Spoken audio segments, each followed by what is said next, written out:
So you can kind of see a few things here.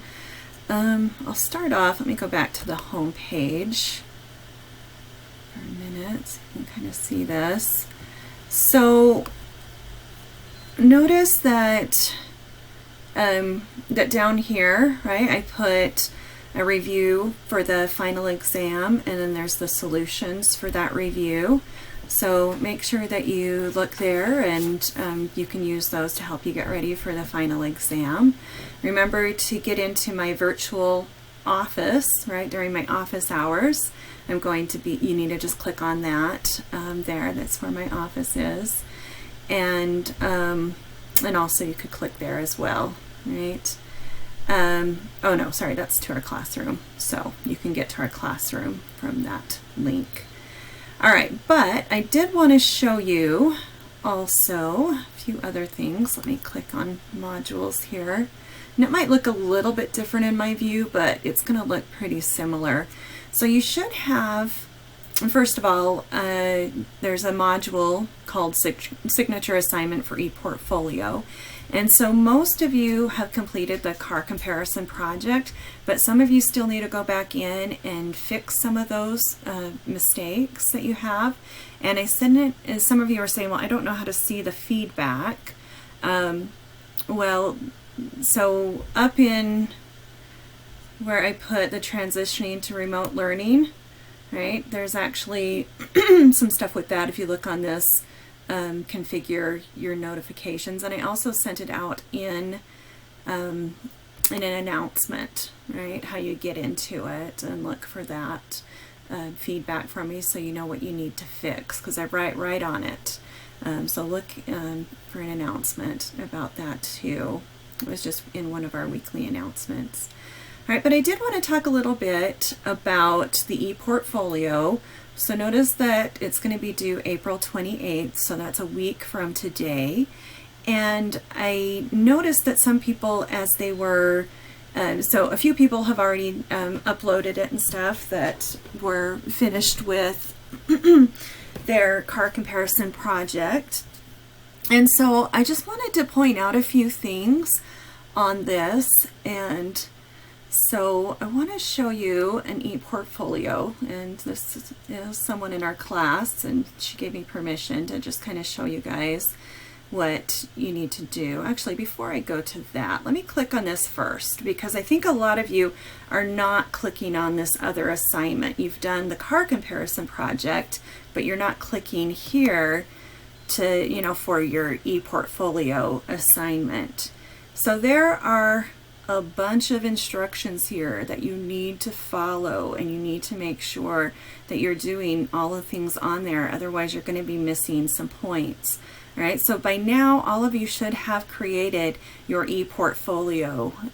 If you still don't have an ePortfolio web page, you need to get one like ASAP, otherwise time is going to run out and you're not going to be able to get this done by the 28th.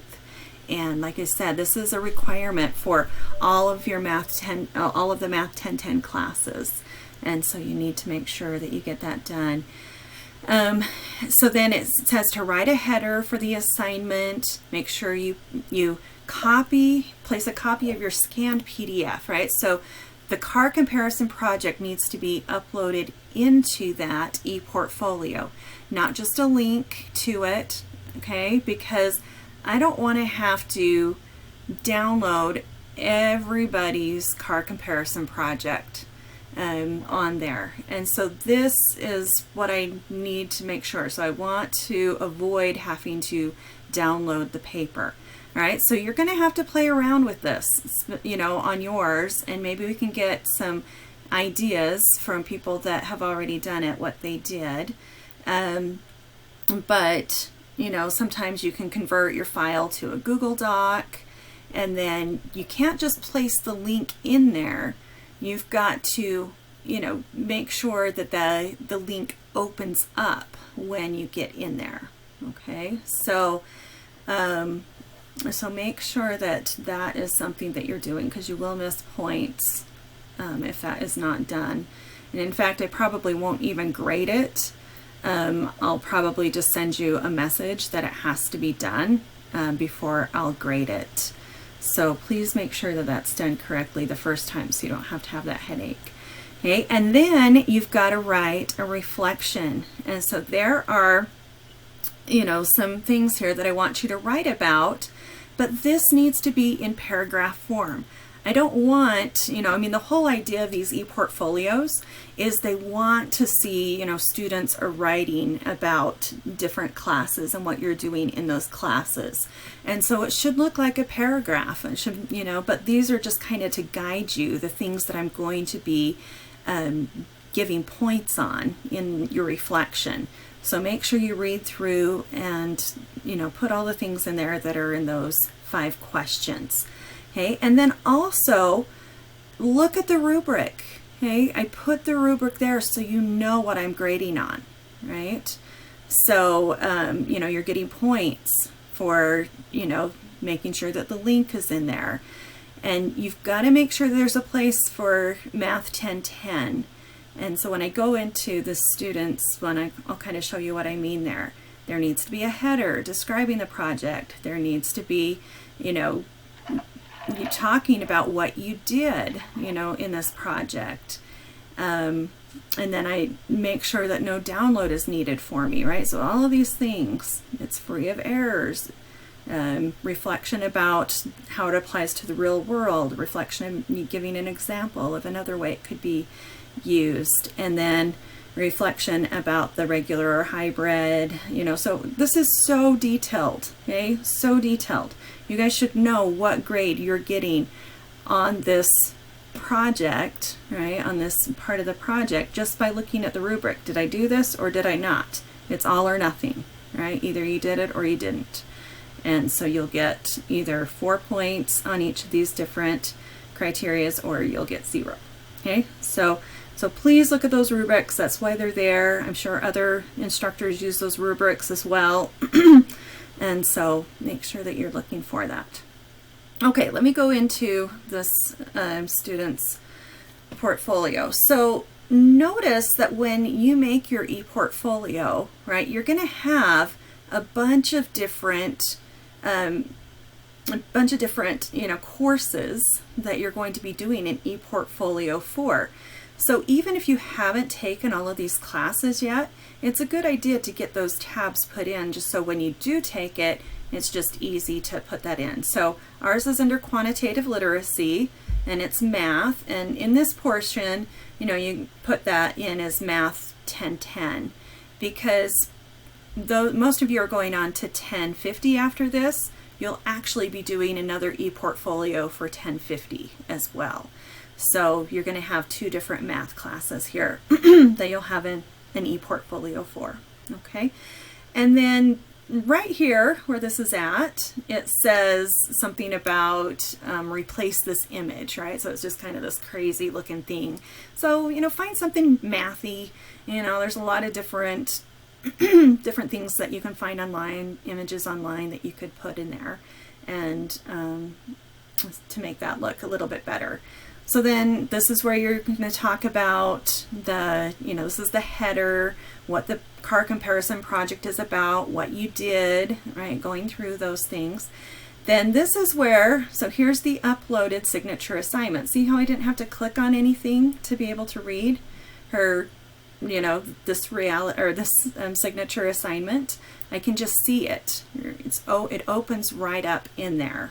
Okay, and let's see, Casey, do you mind me asking, how did you go about doing that? Do you remember? Click on, I believe it's on the side. There's an edit button. And then it'll ask you to replace the image or replace the file. And then it'll open like a page.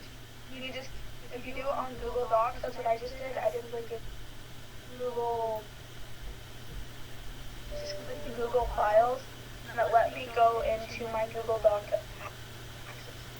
Okay, so it doesn't sound like it's too crazy, right? Not too crazy difficult to get it to do that. And it gives you the steps when you do it. It'll like give you instructions. Oh, awesome. Okay, cool. So yeah, so just make sure that you're following those steps, you know, because like I said, I want it to open up. Right when I open up your thing, I should be able to see it. Okay, and then there also needs to be an area for the reflection. Okay, and notice how hers is all in paragraph form. It's not like number 1, here's my answer. Number 2, here's my answer. That's not what I'm looking for, right? I want full sentences, complete sentences, paragraph form. Okay. All right, what questions do you have on that? I know that was quite a bit, but there were quite a few questions that I was having on that, so I wanted to make sure that we got that covered today because most of you are going to be getting that all uploaded and done this week. So I think I can answer for you there. Just unmute yourself and ask if you have some questions, because I'm sure if you have a question, somebody else has that same one. I'm sorry, under the coursework, what do I find math under? Because that was my original question. I could not. Quantitative literacy. Quantitative literacy. I know, it's such a weird word. Quantitative, right, is talking about numbers. Literacy just means, you know, being able to work with numbers, read and understand numbers. Yeah. So I know quantitative literacy is a weird one, but I'm glad you asked that because I'm sure other people are like, there's no math on here. What am I supposed to do, right? So yeah. Right. That's and then I put in math 1010. Yeah. Yep. Okay. You put in math. Yep. Thank you. Good job. Yep. Thanks. Do we have to put it under quantitative literacy, or can I just have like a direct file that says math 1010? You need to have it under quantitative literacy and then go to math 1010. Because like I said, your next math class, you're going to have another one under there. So do you see how on composition, she already has down English 1010 and English 2010? Because English, you're going to also have 2 e-portfolios that you have to do. Same thing happens with math. So I just want to make sure that, you know, when you, I mean, you can just send me the link. Notice how her link up here, right? It's like ePortfolio/math. So it's telling her right, you know, and it's going right there. So, but yeah, I mean, I'm not gonna mark anything off if you don't have the 2 different things, if it's just underneath there, but just know it'll be easier if you do it now. Make your math 1010 thing now, so that when you do your next one, it'll be a lot easier. But I won't mark any points off for that. If you just put it under quantitative literacy, I can find that easy enough.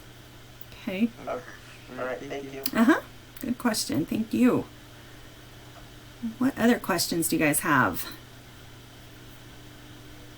One other question that I have, do we have to use that site for our portfolio, or can we do weekly? Yeah, so some of you, oh yes, I'm glad you asked that. So some of you started in Weebly, and that's where you have all your e-portfolio stuff. Totally fine. You don't have to use Digication because if you started in Weebly, they're going to just let you finish out in Weebly. It's just all new students starting on a specific year. I can't remember when they switched it over.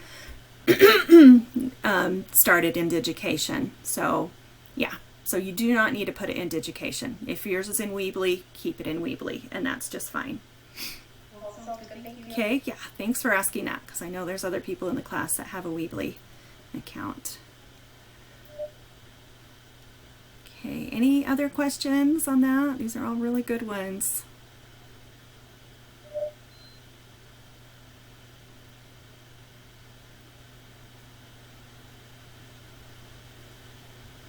Luciana, did you have one? Do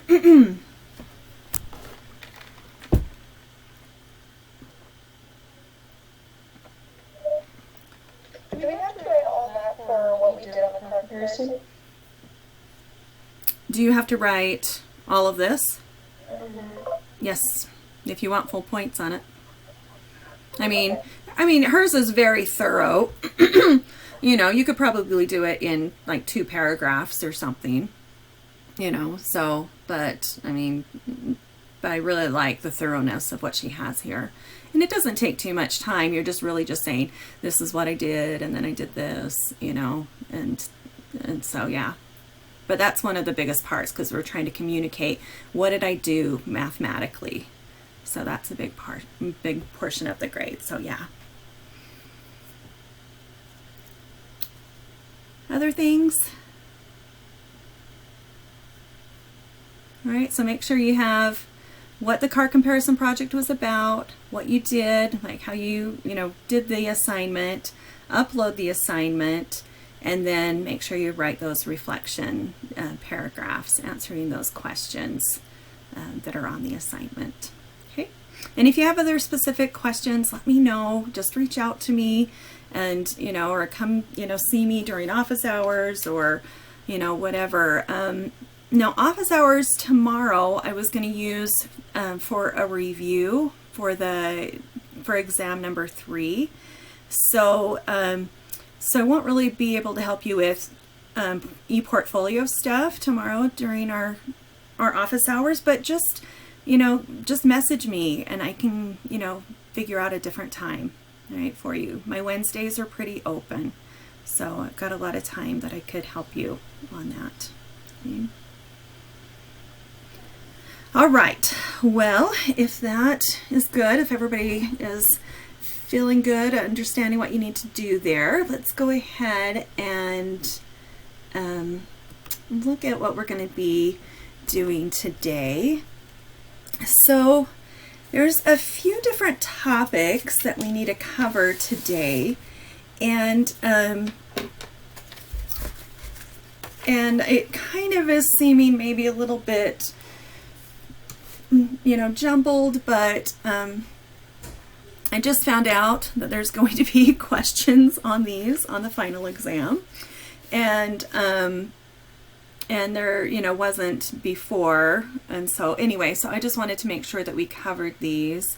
Had I known that earlier, I probably would have put this in a different place, but I think it still makes sense in what we're going to be talking about. Okay, so the first thing that I want to talk about, and this is not in your book, not in your math book. You're just going to need to take these notes on a sheet of paper, and then you're going to be doing a couple of worksheets that are already there in Module 9, Module 10. Okay, so the first one is going to be we're going to be talking about equations of circles.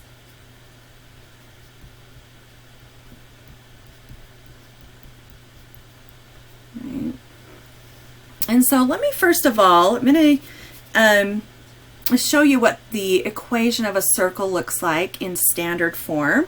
So it looks like this x minus h all squared plus y minus k all squared equals r squared. All right, so this is the equation of a circle. And remember when we talked about parabolas in vertex form, we had this h and k that represented that vertex. Well, on this one, it's going to represent the center of the circle. Okay, so the two things that we need to know, we need to be able to pick out from the equation of a circle, is the center will be at h, comma k. So notice it's the opposite, right? It's in parentheses again. Insiders are liars, right? So you're doing the opposite. So not negative h, but the opposite of that, positive h, positive k. All right, so make sure that's clear. And then the radius of the circle, right, is r. All right, so not r squared, but r, right, is going to be the radius of this.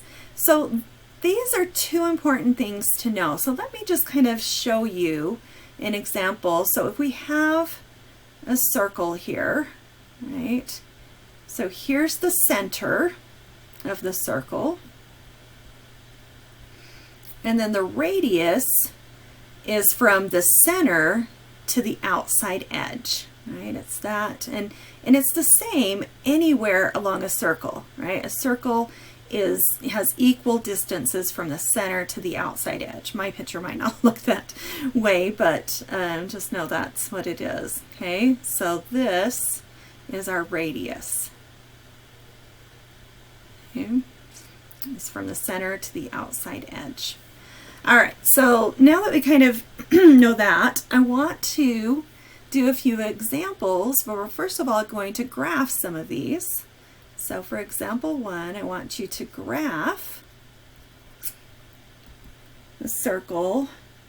Let's do x minus 3 all squared plus y plus 2 all squared equals 4.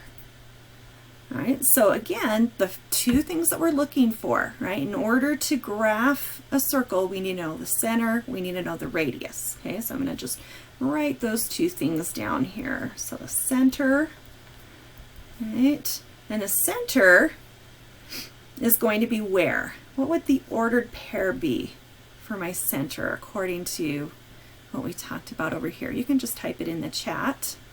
Somebody want to, what would the center be?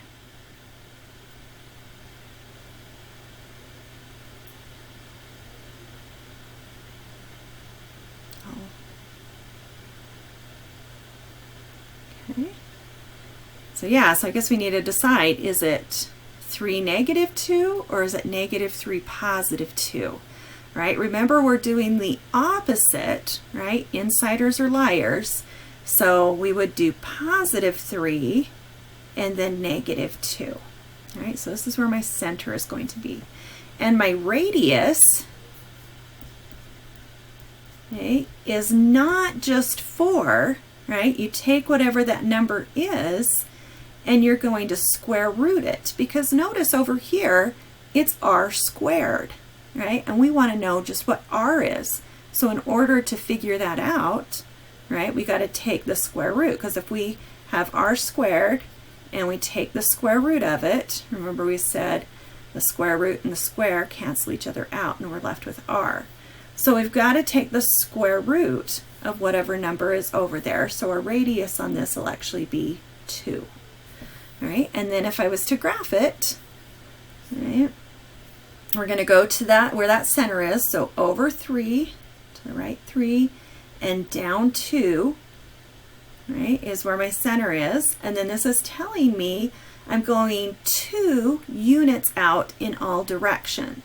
All right, let me do it maybe with a different color here. So if I show you, so I'm going 1, 2, right, out that way, then 1, 2, out this way, 1, 2, and 1, 2, right? So I'm going 2 in every direction, and then I'll just kind of connect those together to make a beautiful circle there, okay? So that's what that circle would look like. If it asked you to graph it, find the center, find the radius, and that's all you have to do there. So what do we do there? Do we just make a circle, or do we have to do what you just did? I'm not sure what you mean. Can we make a circle? Do we just make the circle, or do we have to follow the things you did, how you made the line or whatever? Yeah, you just need to make sure you know where the center is, and then just make sure you're going 2 out in each direction, because that's where the points are that you're trying to connect together for the circle. Does that make sense? Or I'm not sure I answered your question. I'm trying to make sure. Should we do one more example and see if that helps? Okay. So let's try another one. What if we, so for example 2,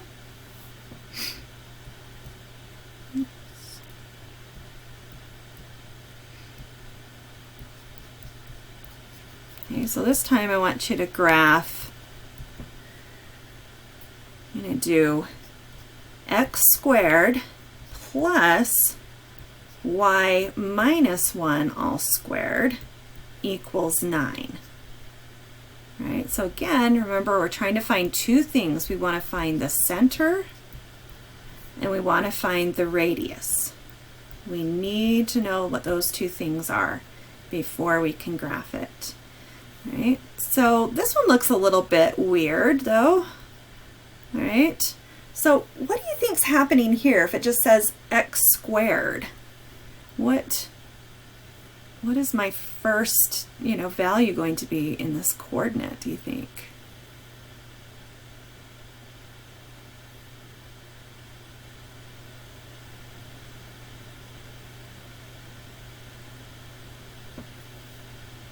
Is it really saying x plus 0 squared?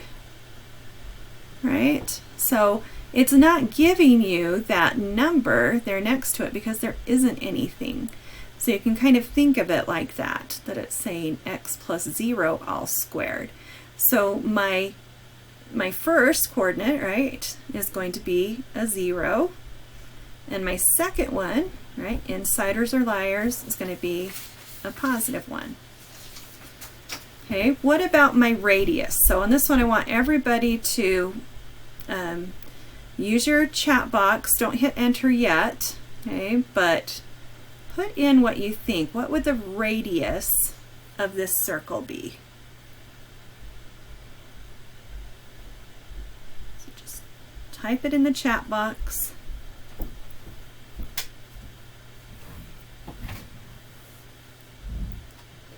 Okay, and then 3, 2, 1, hit enter.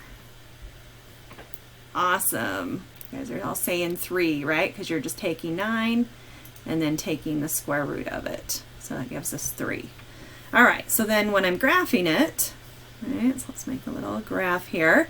So my center is at 0, 1. So over 0, up 1 would be here. All right, so there's where my center is going to be. And then how many am I going out in each direction? I'm going 3, right? Because that's my radius. So let's see, maybe it'll be easier if I put these little markings.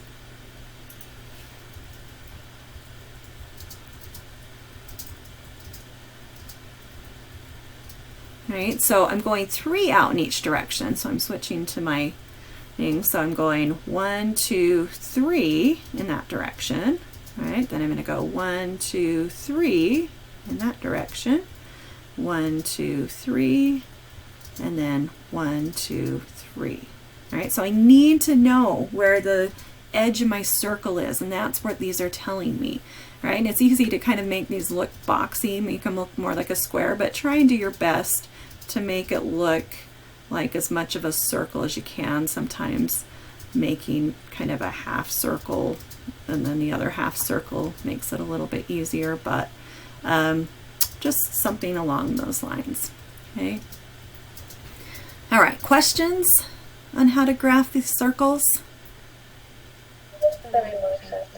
Okay, cool. I know sometimes you just have to, see a couple of different examples and then it's like, oh, okay, I get it now. All right, so now let's, for example 3,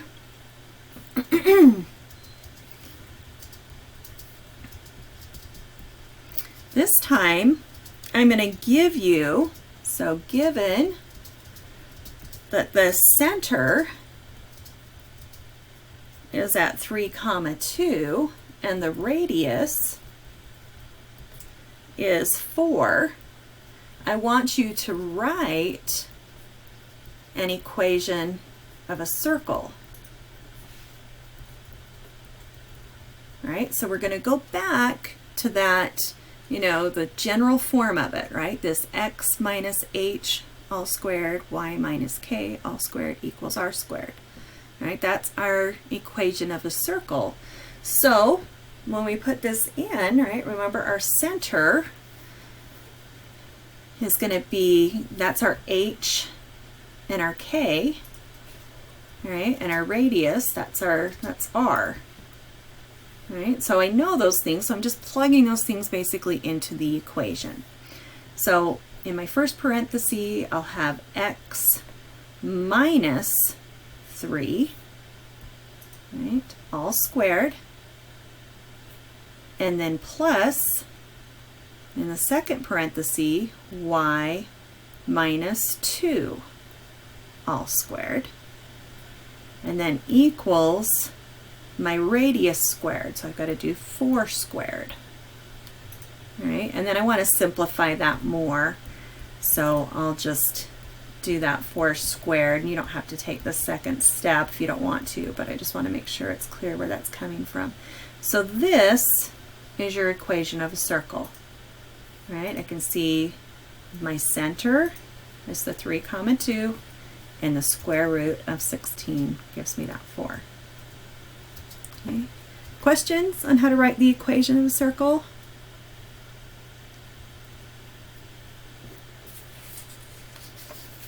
Will we be equation memorized for the test? Nope. So for the exam number 3, you'll be able to use notes, and for the final exam, you'll be able to use notes. You just won't be able to use other people or computer, stuff. So, yep, but anything that's your own notes, you'll be able to use on the remaining tests. Okay, so yeah, so no reason to get those memorized. You can just look them up. Okay. All right. What about, so I want to kind of move to this example 4, and we're going to be using the idea of completing the square next on this. So we use completing the square to write something in vertex form. We also use completing the square to make make an equation of a circle. So so I want, let's say, so the instructions are going to be to find the center and radius of this circle. And then just going to put a little hint here, use completing the square. All right, because look at what our equation looks like this time. All right, so I'm given this x squared plus y squared minus 2x plus 6y equals 6. Okay, now this, all right, how it is right now does not look like the equation in in this standard form that we want it in, because when it's in this form we can easily see what the center and what the radius is. So we're just changing it from one form to another. Okay, so the first thing that you're going to want to do is you want to get your x's together and your y's together. So let me just kind of maybe make a little note over here. So get x's and y's together. All right, so meaning, I'll put these different colors to hopefully help. So I'm going to have my x squared minus my 2x, right? So I'm just trying to just regroup these, reorganize how they are. It's just going to make it easier for us. Okay, and then we're going to put in this plus blank because we're going to be completing the square on this, right? Like we did before. Now let's do our y's. So y squared plus 6y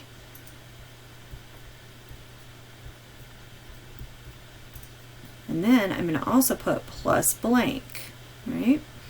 And then on the other side of the equal sign, all right, I already have a 6 that's still there. That's good. That's where I want it to be. But then remember, if I add something to this side of the equation, I also need to add it to the other side of the equation, just like we did before. And then this blank, that blue blank, also needs to be over here. All right, so I've got this 6 plus blankety blank, right? Blank, blank, blank.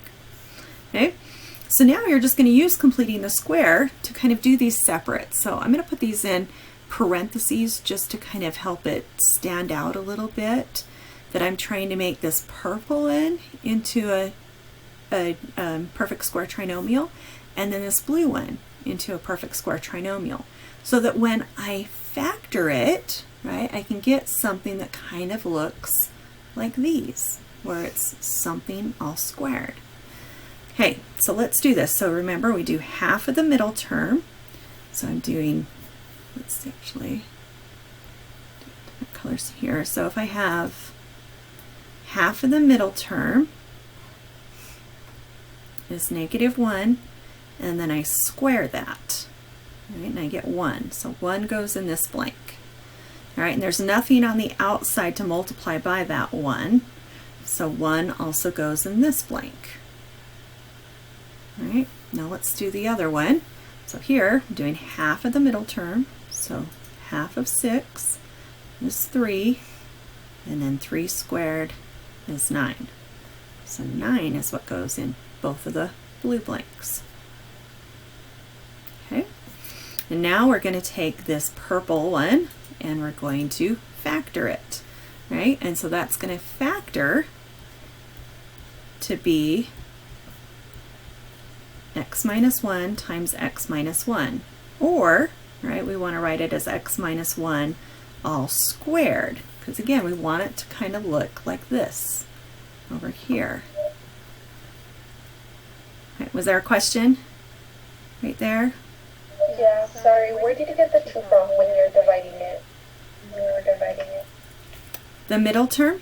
This, well, you're finding half of the middle term. So you take the middle term, divide it by 2, right? Because that's halving it, and then square it. All right, remember with completing the square, write that over here.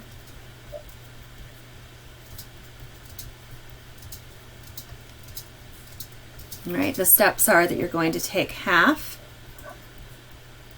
of the middle term, okay, then square that number.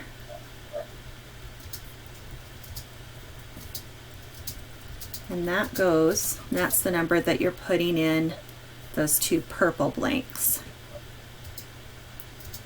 Does that make sense? Remember doing that with complete the square? We did last time. Yeah, I know. It's going to just take some practice. So, you know, hopefully you guys have tried doing some of the homework on complete the square, because that will make this kind of be a lot easier. You'll remember it better.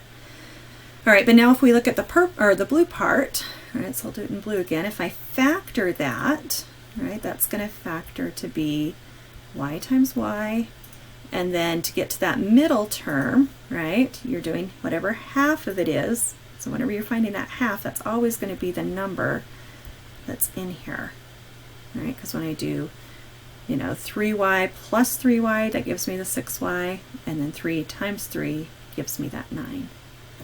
Right, so that really is y plus 3 all squared. Okay, and so I have x minus 1 all squared plus y plus 3 all squared equals, now let's combine, you know, all of these together, right? 9 plus 1 is 10, plus 6 is 16. Right, and so now it's in that form that we need it in. Right, so what is my center going to be? So everybody type that into the chat box, but don't hit enter yet. What is the center going to be?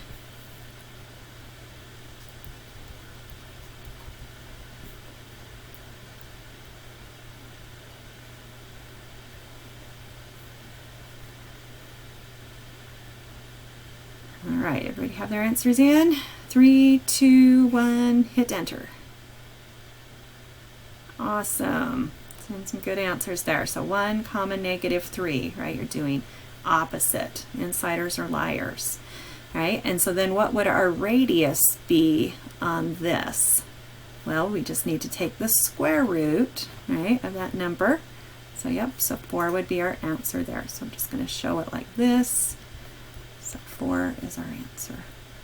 Okay, so those are our 2 answers. So the center is that, and the radius is 4. Those are the 2 things that we were looking for.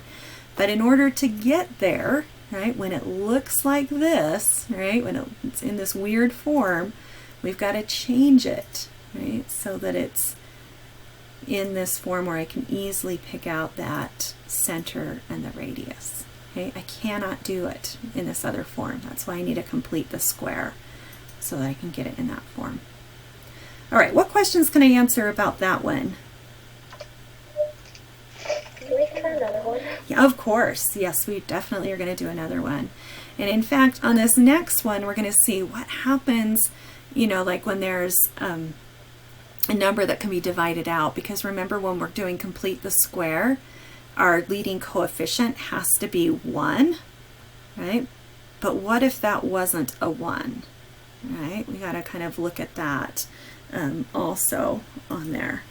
So let's do another one here. What day is our final? Do you know yet, Becky? It's going to be a few different days. So it's going to be open, I think, for 3 days. I think it's May 4th, 5th, and 6th. Oh, okay. So, but on your final, even though you can use your notes and stuff on that one will be timed. You'll have a 2-hour time limit on it, but you still can use your notes and stuff, so you just got to make sure that you're really organized and stuff. But we'll do a review also, like the last day of our classes. We'll do a review for the final. To look at 3 days, you really need to, like, you have to get it done within one of those days, basically. Yeah. So you get to pick whether you're going to do it on the 4th, 5th, or 6th. So say that you do it on the 5th, you just have to pick a 2-hour block that you can do the test. Because it will close on you at 2 hours. You won't be able to do any more. So that one's going to be on Canvas? Yep, it's going to be on Canvas. Okay. Yep. Some of the questions will be multiple choice. Some will be like fill in the blank, and then there will be some that you'll be writing out. And then you'll be turning those written out ones into me to grade.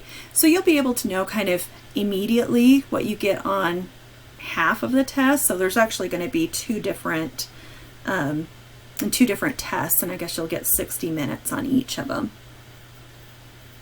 Does that make sense? But a total of 2 hours for the full thing. But Yeah. Okay. yeah. All right, but yeah, we'll talk about that more, but that's good. You know, I know some people are just like, how do I prepare for this? What should I be doing right now to help, prepare for it? But yeah, just know, be able to use your notes and stuff, but there is a 2-hour time limit, and probably an hour for the first half, an hour for a second half. That's how they're going to run it. At least that's what they're saying right now. So I'll get you all of the details as soon as I have them all. All right, well, let's look at another one then. So again, we're going to have to use, so let's see, which example were we on now? Example 5.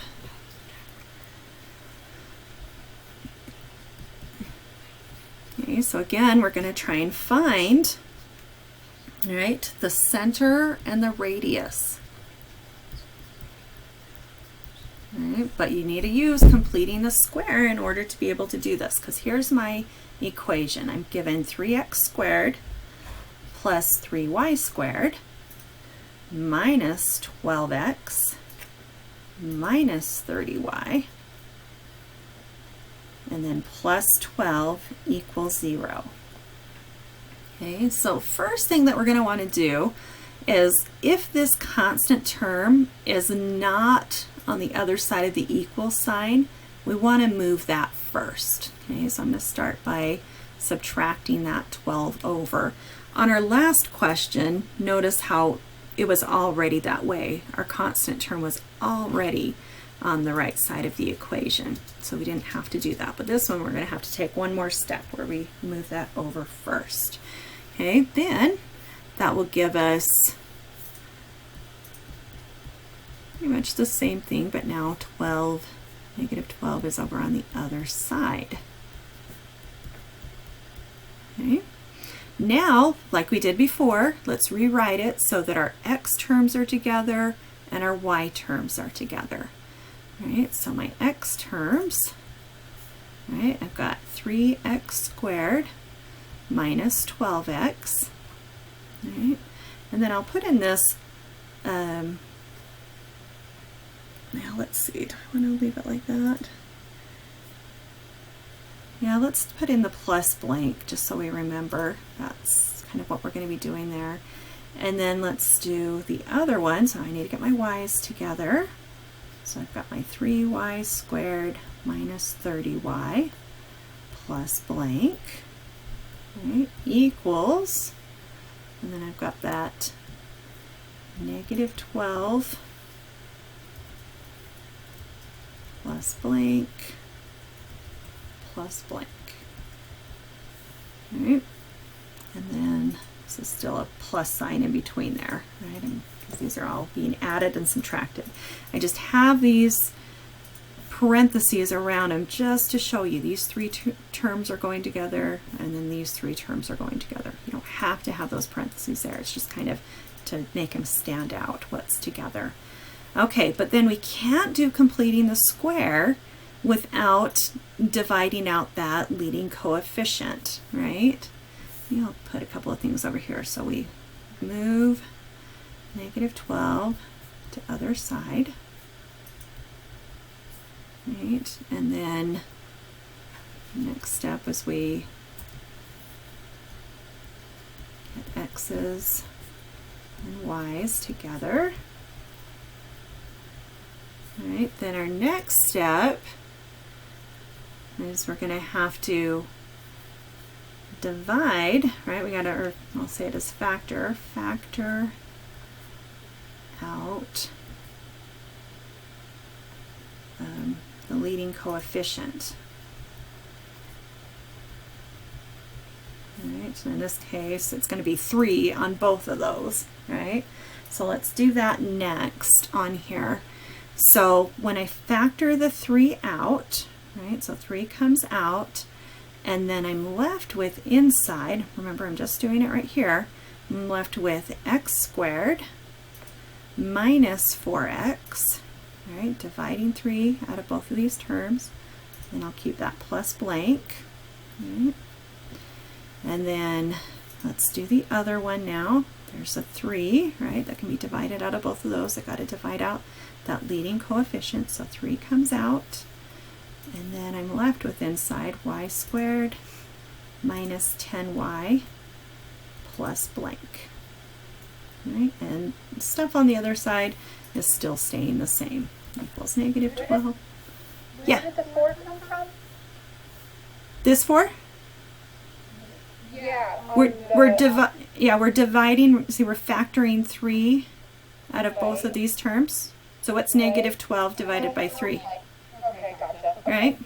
Yep, and same thing over here, right? We're doing 3 divided by this term and 3 divided by that term. Okay. All right. Oh, these are good questions. I know you weren't the only one with that question going, okay, wait a minute, Becky, what happened there? All right, so let me just pause for a second there, make sure everybody's together. Okay. Okay, so I want you, first of all, let's look at this, the one in purple here. All right, so remember to complete the square, I take half of the middle term, so -4 divided by 2 gives me -2, and then I need to square that, right, which gives me 4. All right, so 4 is the number that I'm going to put in this blank. Okay, now what number will I put over here in this other purple blank? So I want you to write or type that into your chat. Don't press enter yet, but what number is going to go in this purple blank on the other side?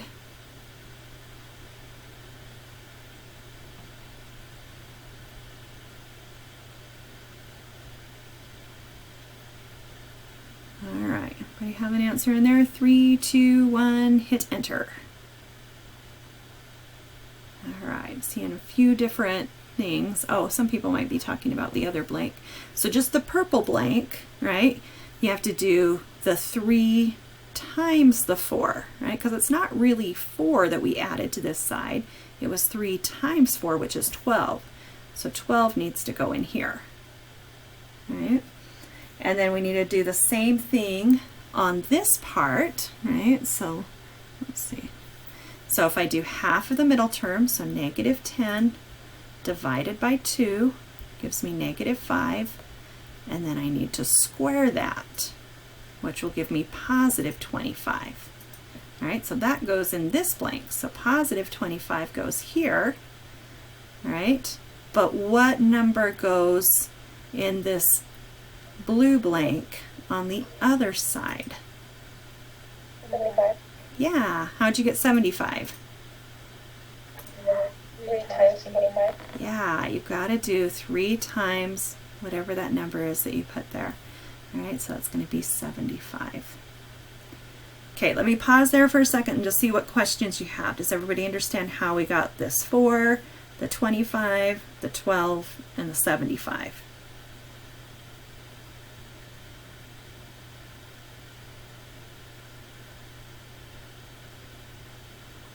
were a lot of different answers when I said what number goes in this second purple blank. I just want to make sure everybody's seeing that.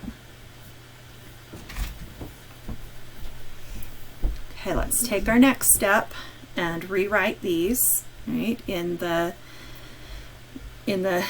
form that we wanted in, right? So if I factor the stuff there that's in purple, all right, that's going to factor to be x minus 2 and x minus 2, but we still have that 3 out in front, so don't forget about that one. So we really have 3 times x minus 2, and the x minus 2 is all squared.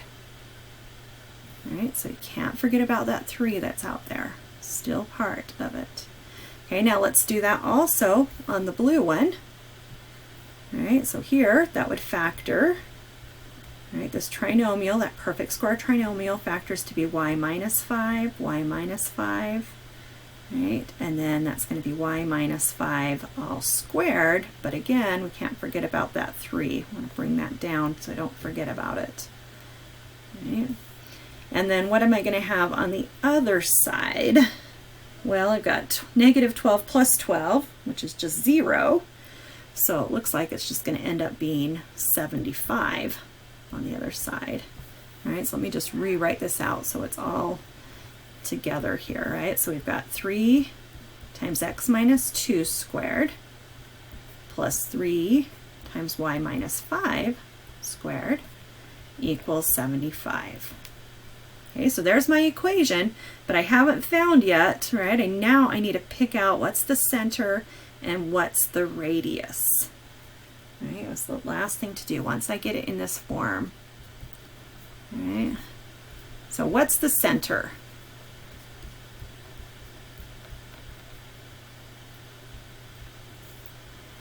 So put it into your chat box and what the center is.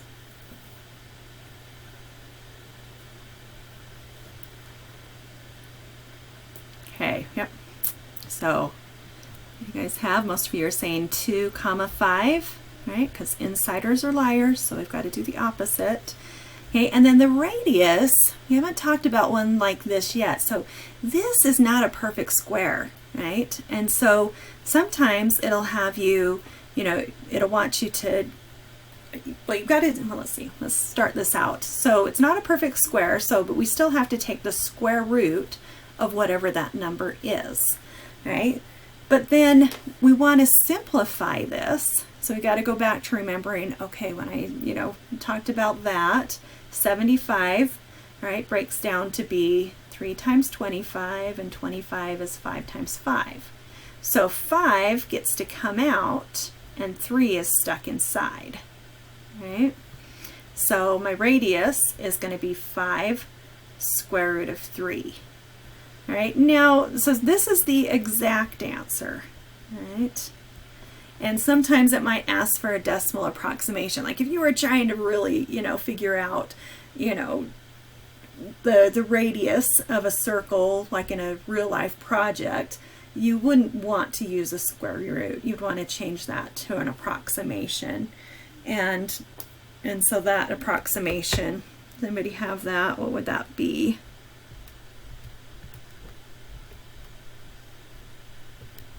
Let's round it to the nearest tenth.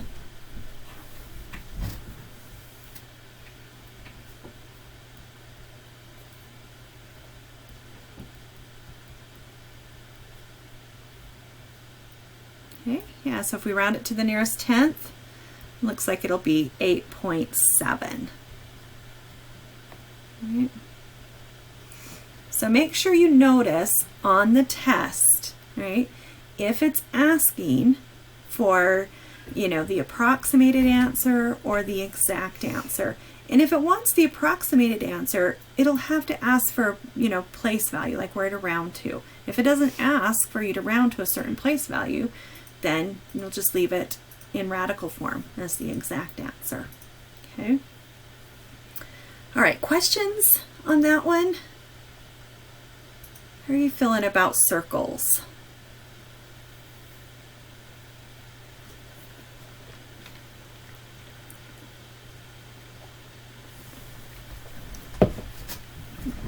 No deep feelings about circles?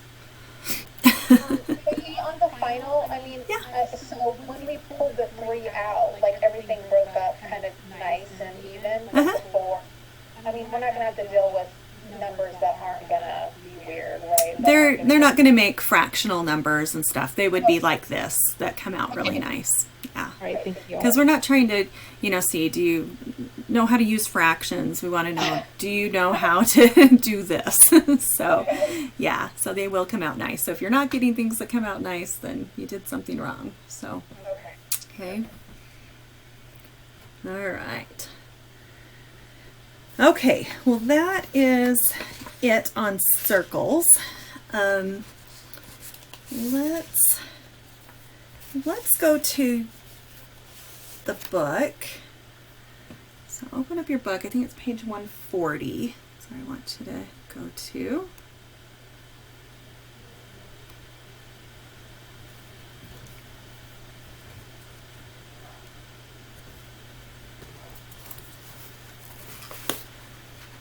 So last time, right, we talked about different ways that we can solve quadratics. Let me write over here.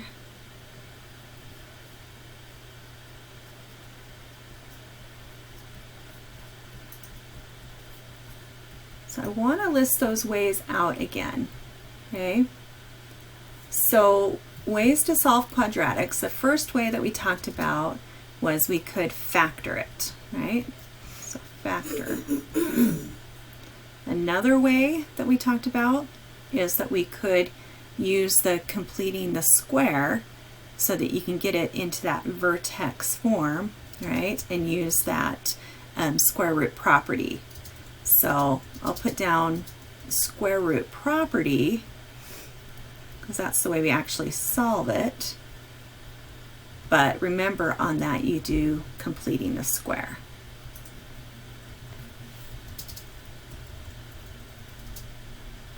Okay. Then another way we talked about was that we could use the quadratic formula, quadratic formula.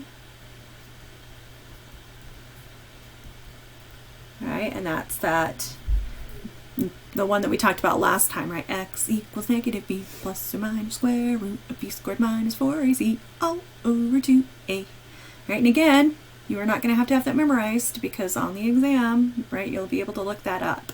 So, but it'll be good just to kind of get down and stuff. Like I said, in 1050, most of you are going on to that after this class. You will be using the quadratic formula in that class, and they might not let you, use a formula sheet or anything on that. So it'd be a good idea to try and get it down. Okay. Oh, awesome. That's Braxton's jam. Nice. All right. You guys make me feel good. All right, and then the last way that we can solve quadratics is we could solve them by, graphing. You said factoring. By graphing.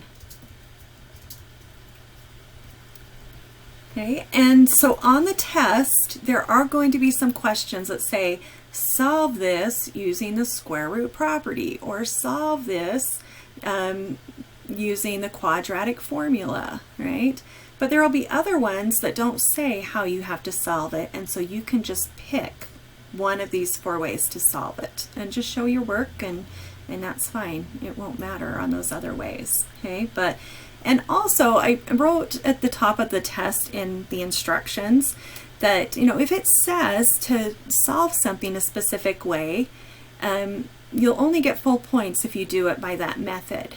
But if you're like, I cannot figure it out that way, then try one of the other ways, because I will give you partial credit if you solve it in a different way. You just won't get full points if you don't do it in the way it's asked. So I want to make sure you know how to do all 4 of these methods.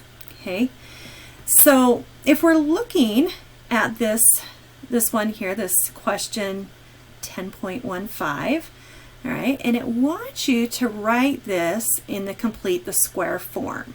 Okay, now we just had a bunch of you know, we just worked with the complete the square form, so I want you guys to try and do that. So I'm going to write it down as y equals x squared minus 6x minus 1, right? But then I want you to remember, if we're writing in the blanks, right, it's going to be x squared minus 6x, and then we'll put in a plus blank, right, to make this into a perfect square trinomial, right? And then we still need to keep that minus 1, right?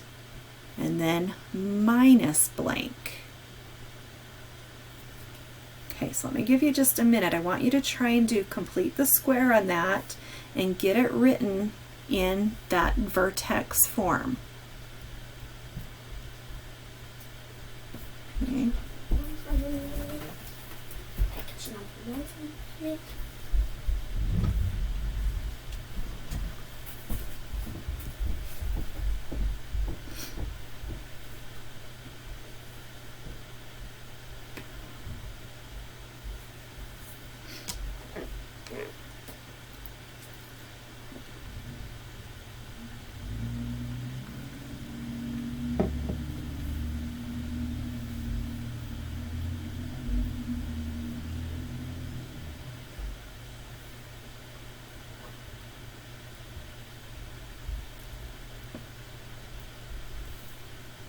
Okay, so let's see if you did this. All right, so we take half of the middle term, so take negative 6, divide it by 2, that gives me negative 3, and then I've got to square that whole thing, right? So I get a positive 9, so that's why it's a plus blank, right? Because it's always going to be a positive there. But if I add 9 to this side of the equation, I've got to subtract that same number off over here, right? And so then remember, I'm trying to get it to look like this vertex form.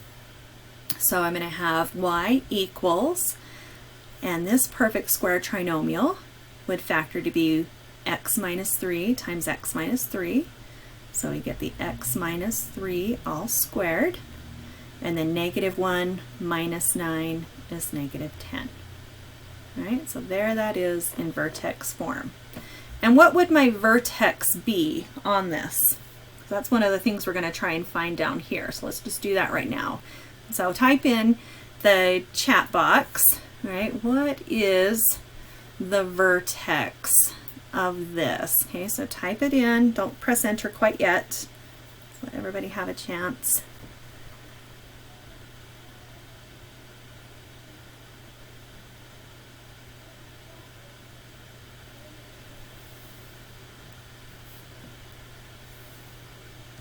Okay, 3, 2, 1, hit enter. So you guys came up with nobody. What's our vertex? Nobody knows?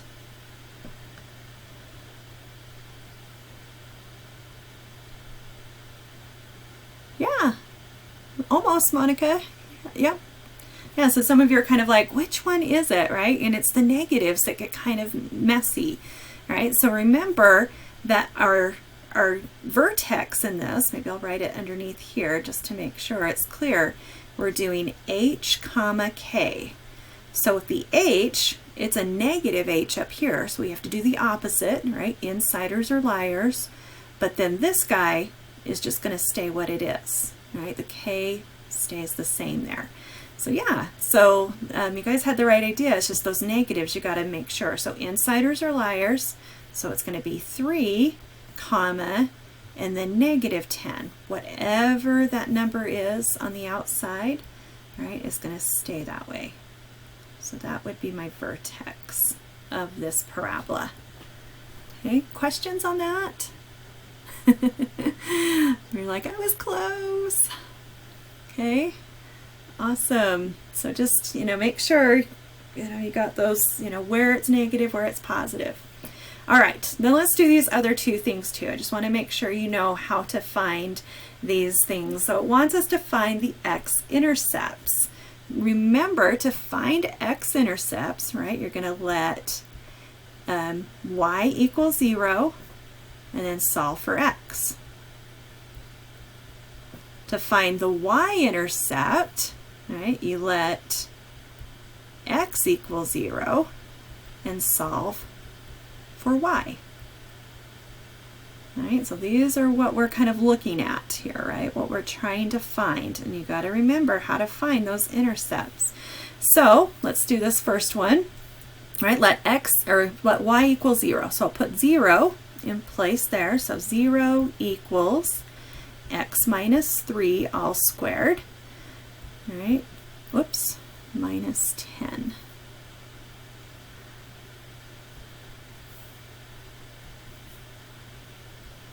Okay, and then to solve this, right, I need to get my number right over here on the other side because I'm trying to use this square root property on this. When it's in vertex form, you can use that square root property to solve it. Okay, so I'm going to add my 10 over, and some people don't like it, just seems backwards to them to have it written like this. You know, and so it doesn't matter. You could switch these. You know, you could have the x minus 3 all squared equals 10 if it's just easier for your brain. It doesn't matter what's on what side of the equal sign, just as long as the number's on one side and that squared part's on the other, right? Because we need that square part by itself because we're going to end up taking the square root of both sides, right? So if I take the square root of this and the square root of that, move this up a little bit. Okay, so then that's going to give me the square, right? The square root and the square undo each other, and I'm left with x minus 3 equals not just the square root of 10, but remember you got to put plus or minus the square root of 10. All right. And then we're going to add the 3 over to the other side to get x by itself. Right, so add the 3 over, and we get x equals 3 plus or minus the square root of 10. Okay, and we'll just leave our answer in that form. Okay. Remembering that, I'm going to find these. And remember the x-intercepts, right, is on our parabola. Right, so here's a parabola. Here's my x-axis. Right, and the parts where the parabola intersects the x-axis are my x-intercepts. Right. Just a quick question for the 3. So how you added it to the other side? Yeah. What did you add the 3 to? The negative, the 10? Just square root of 10 is how you divided it? Yeah, so I couldn't combine those together because they're not like terms. So I just have to put it out in front and just say 3. So I have the 2 answers, right? 3 plus the square root of 10 and 3 minus the square root of 10. And so I can't just like add it to 10 because that's not really 10. That's the square root of 10. Does that make sense? Yeah. Okay. Yeah. And so make sure you see there's 2 answers. All right. Let's make sure that's clear. If you just put it like this on the test though, I'll be perfectly fine with that. Okay. Just writing that plus or minus. But I want to make sure it's clear that you're saying one of my answers is 3 plus the square root of 10, and my other one is 3 minus the square root of 10, right? There's 2 answers. Okay, that's what that plus or minus there in the middle is telling you. All right, well, let's look at the y-intercept now, how to solve the y-intercept. So you're going to let x equal 0 and solve for y. All right, so let's go to our equation here. We've got y equals, in place of my x, I'm going to put 0. So 0 minus 3 all squared minus 10. All right, and I'm just trying to solve for y, so I just need to simplify the right side here. So I've got negative 3 squared minus 10. Well, negative 3 all squared is a positive 9, and then minus 10 is negative 1. All right. And so remember, this is a y-intercept. And so, you know, if I was to write this down, right, as an ordered pair, right? This is saying x is 0, y is -1, right? That's what I just found.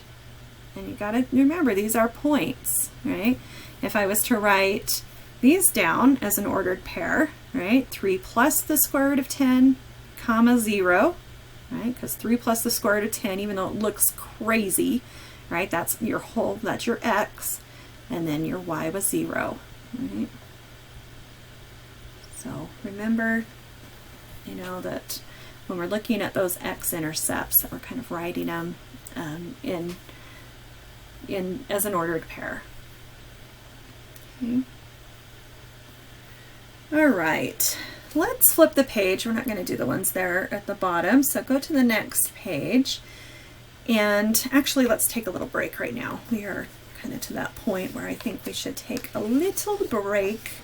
Okay, and then we'll come back and kind of do some more of this. But get up, stretch your legs, do something for 5 minutes, relax your brain so you don't have to think about math for a few minutes.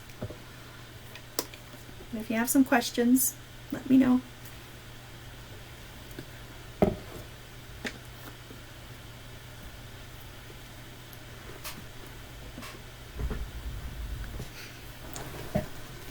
I'll be back in just a couple minutes.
All right, let's get back into it.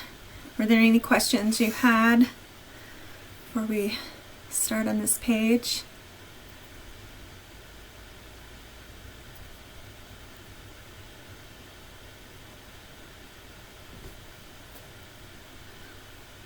Okay, so remember that we've talked about these different types, you know, these quadratics in different forms. So standard form, you know, looks like this one.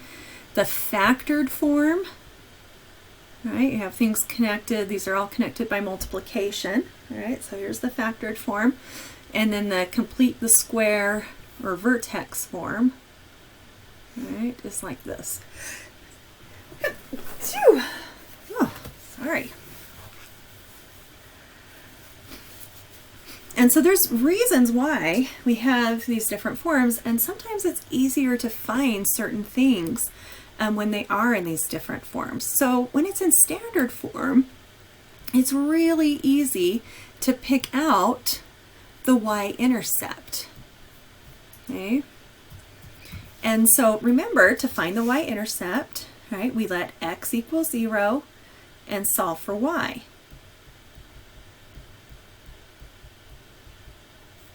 And look what happens on this, right? So remember, this is really saying y equals all of this.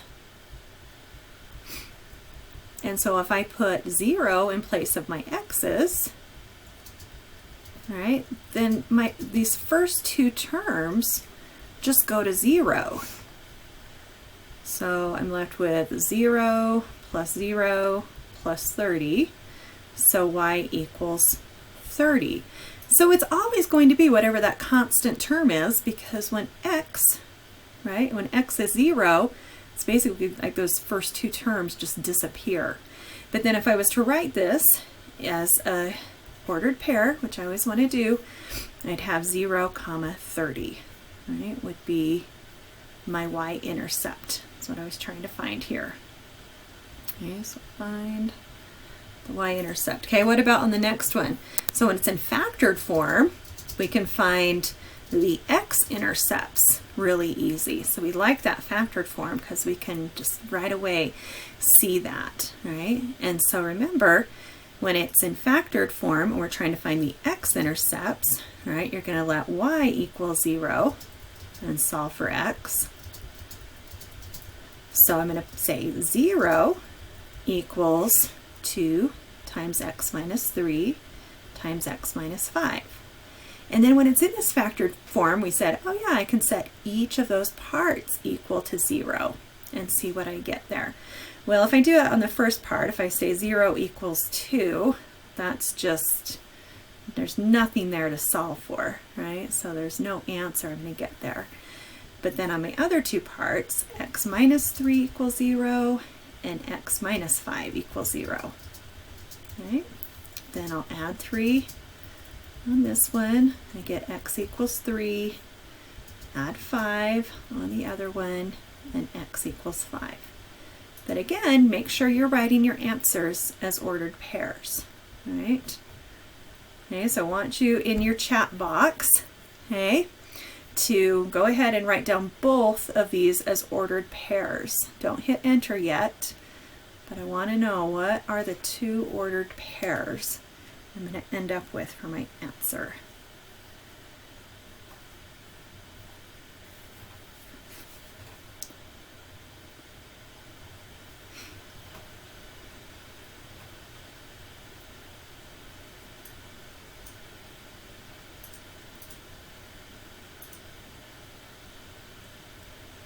All right, you got those in there. Let's try it. 3, 2, 1, hit enter. Nice. Okay, so we got 3, 0 and 5, 0. Looks like you guys got those for your answers. Okay, and then what about this last one? So of course we like it in this vertex form because we can easily pick out what the vertex is. All right, so we're trying to find the vertex on this, so it's a great form. All right, so the vertex, all right, remember insiders are liars, so my first term is going to be a positive 4, and then whatever my number is on the outside is my second part of my coordinate. So the vertex on that is positive 4, comma negative 2.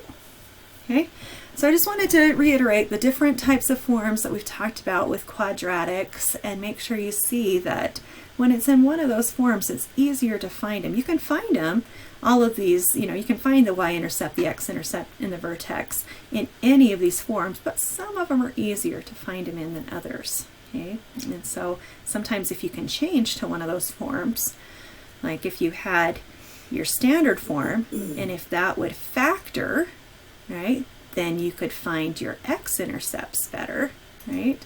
Or you could take that standard form and you could write it as, in the complete the square form, and then that might, be easier. So these are the same equation, just written in different forms. Okay. All right, let's go and talk about I'm going to talk about some applications, right, aka story problems with these quadratics. Okay. And so let's read through this first one and see if we can make sense of what it's asking. A car's gas mileage changes based on the speed the car is driven. Right, so you can get better gas mileage if you go a certain, speed. The gas mileage, miles per gallon, of a new mid-sized car is given by this model. All right, so I'm going to go ahead and kind of box this so we can see that's what we're going to be looking at. The domain of this model is from 10 miles per hour to 90 miles per hour. So I'm going to write that over here, what it's saying. So it's saying the domain is going to be between 10 and 90. Right? And it can also equal 10 and 90, right? But sometimes it's just good to know where those are at, because obviously our miles per hour can't be negative, right? And so that wouldn't make any sense to think of the domain as being from negative infinity to positive infinity, right? This is what we're going to be looking at, between 10 miles per hour and 90 miles per hour. Okay, so I want you to kind of think about a few things here before we do part A, right? Let's talk about what does X represent, right, in this question here, right? What does X represent? Does anybody know? Okay, so gas mileage, that's our f of x, or g of x in this. Okay, so our g of x is going to be our gas mileage. All right, so we're saying, if we're doing this plus this plus this, that's going to give us our gas mileage. Okay, so what would our x be? What is that we were talking about? What is changing on this? Yeah, it's the speed. All right, so remember, I know this seems like forever ago that we talked about this, but remember when we talked about dependent and independent variables right at the beginning of the semester, right? Our x is our independent variable, right? So our speed is going to change, right? And that's what our domain is too. Remember, this was in miles per hour, right? We were talking about from 10 miles an hour to 90 miles an hour, right? But then g of x, this equation is going to help us see what the gas mileage is at certain speeds, right? So first off, you just kind of got to make sense of what is happening there. And I really would highly recommend you put things down like this. What is x? What is g of x? Like, write those things down. It'll really help you to do that. And so it wants us to write a rough sketch of the graph, okay? But in order to do this, we kind of need to find a few things on here. So what if we were trying to find the vertex? Let's do that first. Okay, well, when it's written in a standard form, remember, it's going to probably be easiest to use that vertex formula, which is x equals negative b over 2a. And then to find the y, you plug the x in.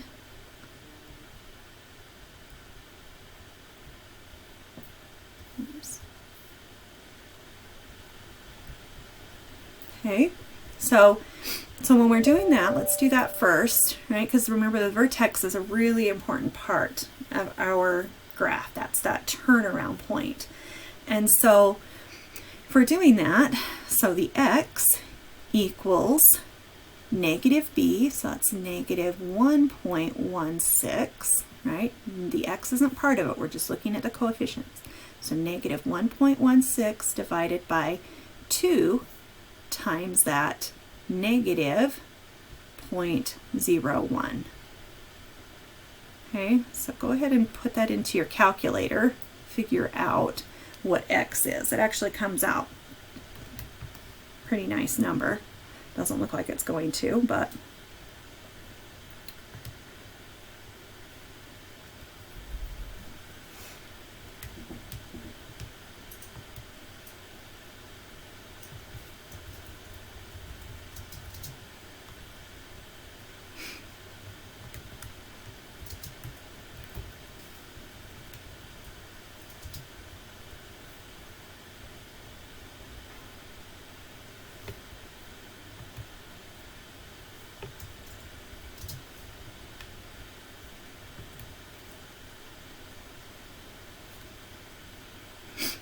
okay, so you should have gotten 58.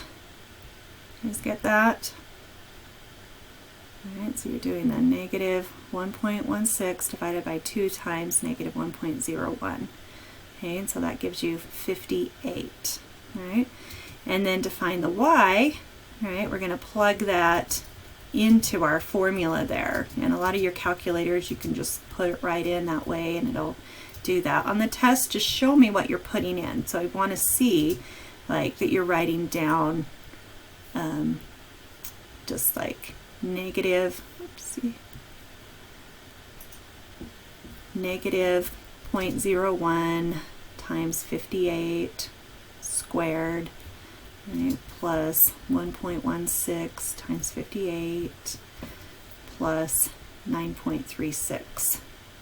All right, so if you just show me that, and then some of your calculators will do it from there. Some of them won't, so you'll have to square the 58 first, times it by this, right, and do it from there. But either way, when you get that all simplified, it should simplify out to be 43.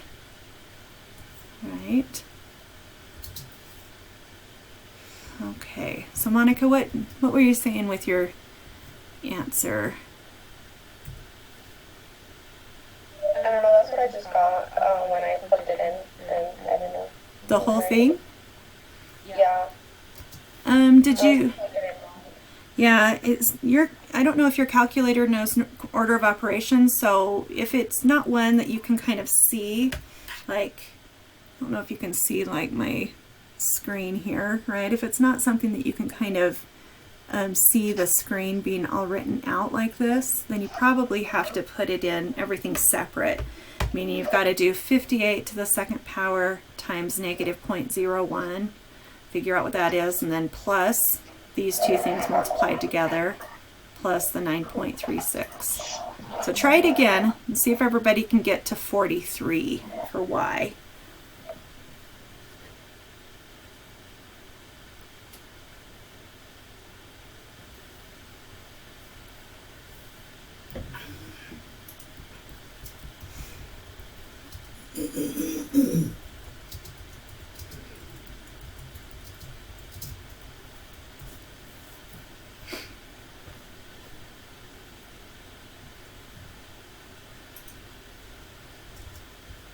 Okay, raise your hand if you were able to get 43 for y.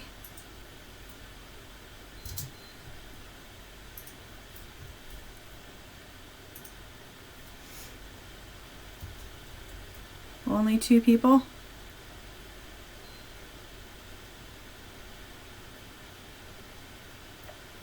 It's giving me a weird number, so I can't. It doesn't let me.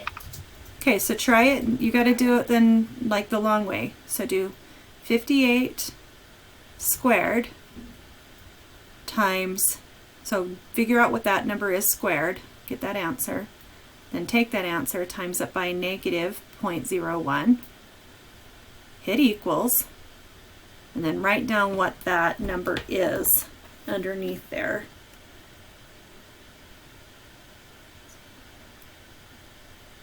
All right, so 58 squared times, so that should give you like negative 33, let me write it down here, so this part should be negative 33.64. Right, and then if you multiply those together, right, so 1.16 times 58, that should give you 67.28, and then just the 9.36, and then add those parts together.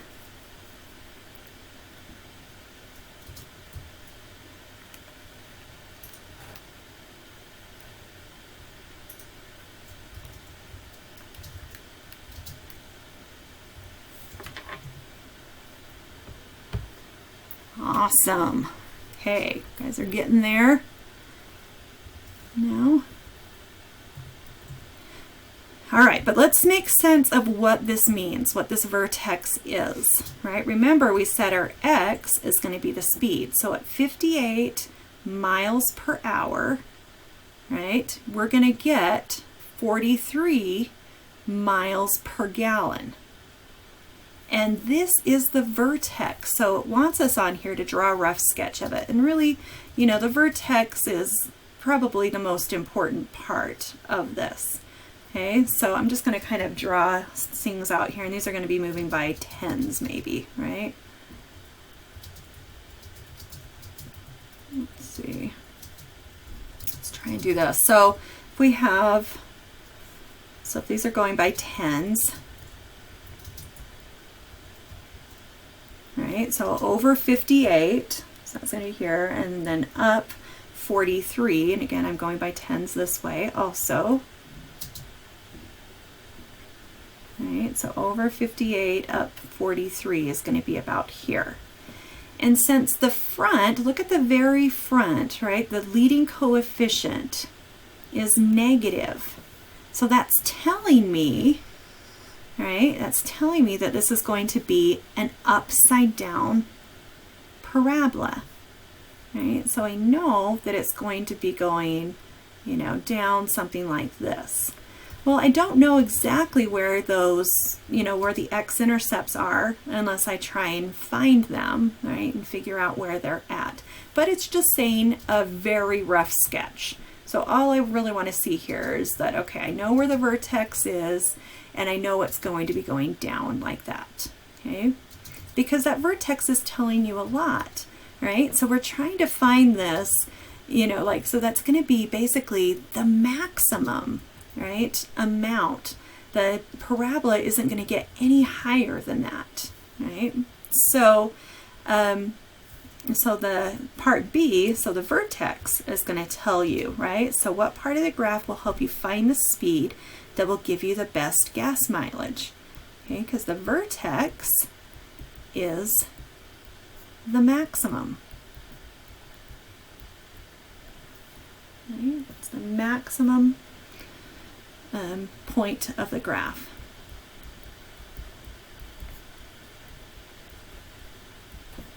Right? So when we're doing these story problems, we've got to think about, are we dealing with a maximum or a minimum? Because that's usually what's going to be happening with these parabolas. And that vertex is the most important part, right? And so specifically, right, maybe let's write this out a little bit different to make more sense of it, right? So it's really going to say, you know, what speed will maximize your gas mileage, right? So going 58 miles per hour will maximize your gas mileage, and you will get 43 miles per gallon. All right, so trying to make sense of what that vertex is in this specific problem, right? And really writing down, okay, what is it that I just found there, right? That's really all I wanted to know there, okay? And so I guess this, you know, that's kind of answers part C also. Find the speed that will give you that maximum gas mileage, right? And we can do that by finding the vertex. All right, let's look at another question. I'm going to put it underneath here so it's not written in here, but write this one down.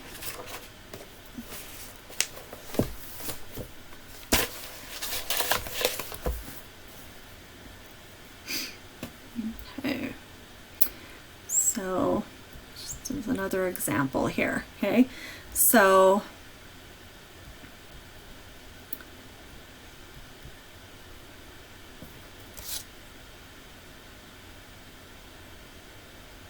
is that good, Natalia? I don't know how far up you want me to go. Okay. Okay, so at a fountain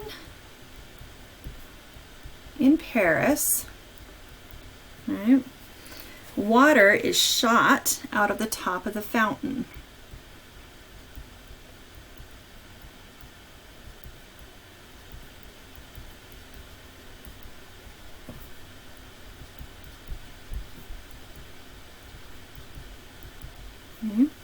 And lands in a pool below.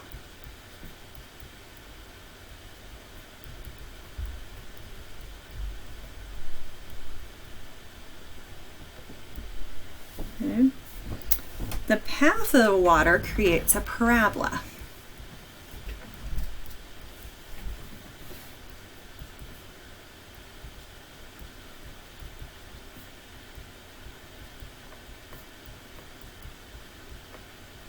So think of a fountain that you've seen before, right? And how water will be shot up, you know, and then it kind of comes back down. So it's making this upside down parabola shape. Okay, so it makes this upside down parabola. Okay, the path of a parabola is given by this equation. F of x equals negative 16 times x minus 6 times x plus 2. All right, so this is written in the factored form, right? Where last time we were given something in standard form.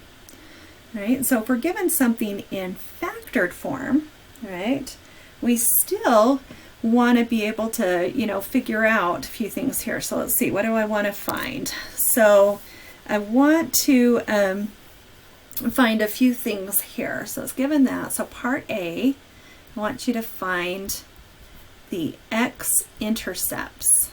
And then I want to talk about what that means when we're finding these X-Intercepts. Right, well, remember with our X-intercepts, when it's written in this form, we just need to set each factor equal to 0. Right, so I'm really doing my x minus 6 equals 0 and my x plus 2 equals 0. Right, and then I'll add my 6 over, so x equals 6 and x equals negative 2. Okay, but let's think about what each of these things represent again, right? So maybe I should have written that down up here and write it in a different color, right? So for this question, so x equals what, right? What are we trying to find here, right? So x is actually going to be the time in seconds, right? The time it's taking, right?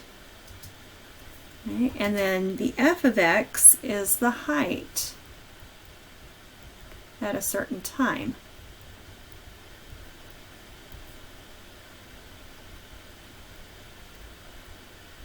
Okay, so understanding what those two things are, and usually like on a test or, you know, even on, you know, some of the, like the worksheet that you're going to be doing for this, sometimes they kind of spell out what x and f of x is, but if not, you got to kind of try and make sense of it. They'll always give you the formula. Okay, you'll always be given this equation here, but you might have to make sense of what x and f of x are. Okay, so we just found x, which we said, okay, that's the time in seconds.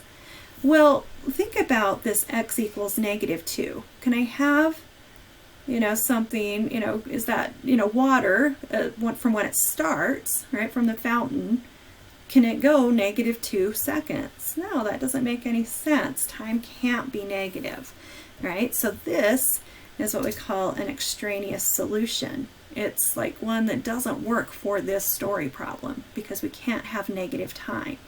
So our answer would have to be 6 seconds, right? So it's going up in the air, right? So it's starting from that fountain, going up in the air and then coming back down, and it's taking 6 seconds for it to get down to that pool, okay, below. Okay, let me ask, or stop there and make sure, like, what questions do you have up to this point? I'm going to be doing more, but I just want to make sure we're all together here.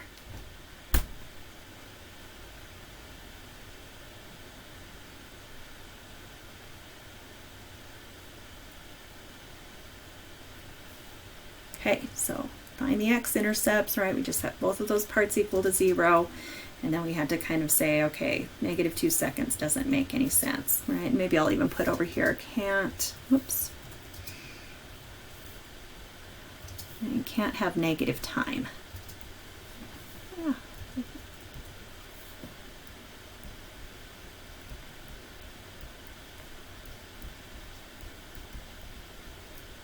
Right? And you also wouldn't be able to have like a negative distance, or, you know, like on the last one, we wouldn't be able to have negative miles per hour or negative miles per gallon, right? So we can't have negative time on this one.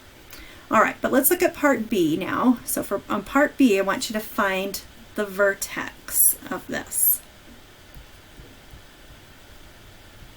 Okay, now we could go through and multiply this all out, right, so that it's in standard form, and find our vertex the same way we did up here. But remember, we talked about another way we can do this, right? The vertex is always halfway between the intercepts. So I'm going to write that down here just to make sure you remember. So it's halfway between the intercepts. So you need to know what this -2 is up here to help you find the vertex on that. It just doesn't make sense for that answer, right? So that's why we're not keeping it as an answer here. But to find the vertex, right, remember how we'd say, okay, I'm going to take the 6 plus the -2, right, and then divide it by 2. I'm taking half, right? I'm finding the average of these two. And so that's going to give me 4 divided by 2, which is 2. Okay, and this is what my x equals. Right? My x coordinate is going to be 2. That's halfway between the 6 and the -2. And sometimes if you draw a little, you know, picture of it, sometimes it can help you. You can see, okay, -6 and 2. Oh yeah, 2 is, you know, what's going to be halfway in between those two numbers. Okay, but then I also need to find my y, which I do by just plugging 2 back into my equation. Right, so I've got -16 times, I'm going to put 2 in place of my x. Right, so I've got 2 minus 6 in one parenthesis, and then in my other parenthesis, I'm going to put 2 plus 2. Right, and then let's just simplify this. So -16 times -4 times 4. Right, so y equals, it's going to end up being 256. Okay, again, right, what are we finding here? Well, 2, the x coordinate, right, is our seconds. So we're saying at 2 seconds, right, this is going to be 256 feet in the air. Right, so it came out of the fountain. Like I said, it's going up, so 2 seconds, it's going to hit that vertex, that turnaround point, and then it's going to come down. Right, it's going to take longer for it to go down because remember, it's dropping down into this pool. Right, so it's going up and then down. All right, so that's what this is telling us. All right, so the vertex is giving us at 2 seconds, it's going to be 256 feet in the air. Okay. All right, and then let's also do, so part C, whoops.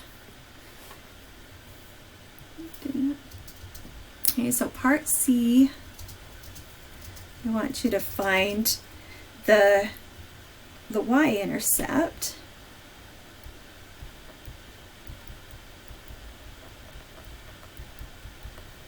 Right, so remember we're going to let x equal 0.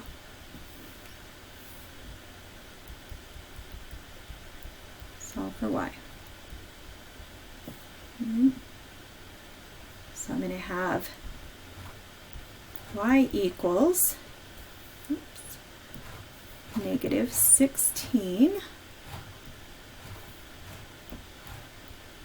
parenthesis, remember I'm putting x or 0 in place of my x this time, so 0 minus 6 goes in that parenthesis, and then 0 plus 2 goes in the other parenthesis. And now let's just simplify this. So that's negative 16 times negative 6 times 2. Right? And so when we multiply those together, negative 16 times negative 6 times 2 should give you 192. Okay. So we're saying, so remember x was 0, so this means at time 0, right, so at 0 seconds, right when it's taking off, right when it's leaving the fountain, it's going to be 92 or 192 feet in the air. So that means that that fountain must be 192 feet up, right, because it's coming out of that fountain and then coming down. And at 0 seconds, right, that's when that is happening. Okay, what questions do you have about that? You guys are being so quiet. It's hard for me to know. Because we've done all of these different things, right? Just not in the context of the story problems. But it's still the same kind of thing. So like on the test, it's going to give you a story problem, and it'll still say find these things, find the X-intercept, find the vertex, find the Y-intercept, and also it might ask you to find like the axis of symmetry, especially if it wants you to graph it. Okay, and where's the axis of symmetry? Anybody remember how we find that axis of symmetry?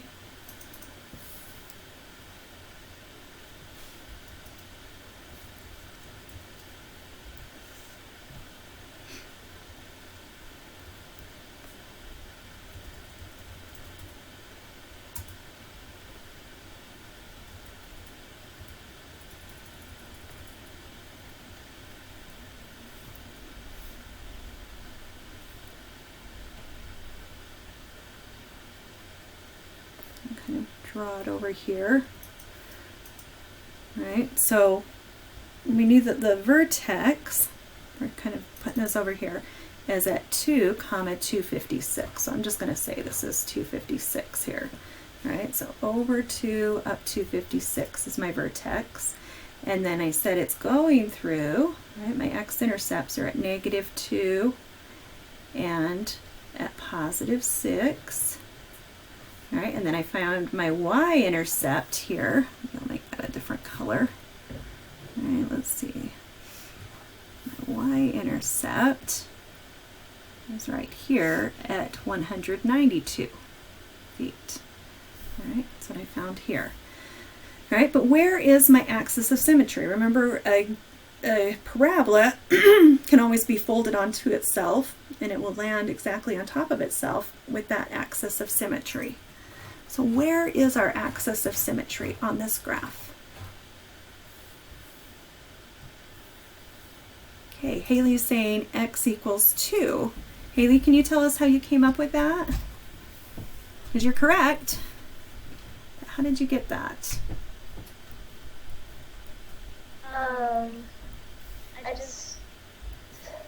I got it from like the vertex of whatever x equals. Yeah, that's exactly right.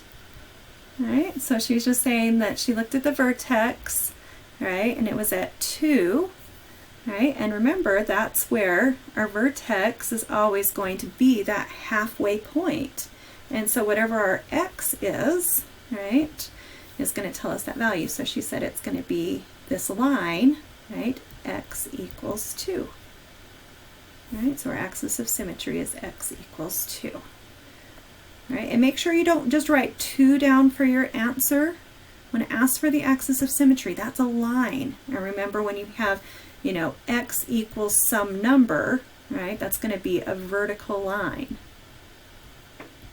Right, and that's what we're trying to name, is what is that vertical line? That if we folded, you know, on that line, the parabola would land on top of itself. Okay. All right. So we are not going to do those other ones. Those are not going to come into play. So what I want to do is I want to show you just some of the, I have it open here somewhere. Let me stop. Let's see.